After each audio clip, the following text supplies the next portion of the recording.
Grâce à lui, je peux le dire, c'est des épiphénomènes de candidature qui sont là. J'ai déjà parlé du cas d'un inspecteur des impôts qui se définit comme un sauveur et qui ne peut même pas définir clairement un programme lié à l'antisystème dont il développe actuellement. Parce que nous ne sommes pas dans un pouvoir d'antisystème, nous sommes dans un système républicain qui est né depuis les indépendances et qui continue à servir ce pays dont il est issu de par sa formation.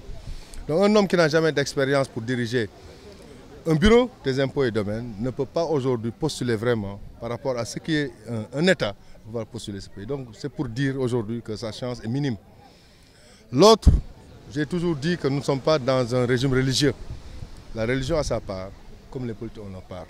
Il ne faut pas qu'on adosse aujourd'hui le dépositaire de ce pouvoir républicain qui est l'État du Sénégal sur des fondements religieux. C'est extrêmement dangereux.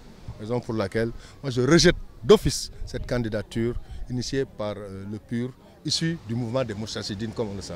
Les autres, je n'en parle pas, parce que quand quelqu'un issu d'une famille politique est déjà rejeté par cette même famille politique, je vais vous parler de Maître Madické Niang, il ne peut pas nous inquiéter. Et le dernier, aujourd'hui, qui reçoit la majeure partie des candidats recalés. Je voudrais préciser que tous ces candidats qui courent derrière celui qu'on appelle Idi président, qui a été Idi 4e président, mais qui n'est jamais parvenu à accéder au perchoir, a eu la chance de pouvoir peut-être bénéficier de ce soutien.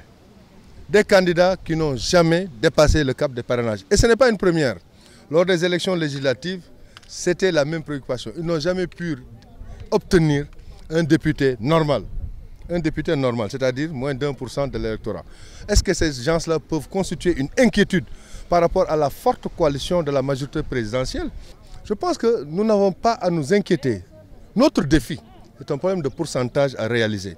Parce que nous sommes sur le terrain. Nous n'avons pas peur de l'affrontement des idées. Parce que nous avons un bilan à défendre. Et ce bilan, c'est le bilan du président Macky Sall.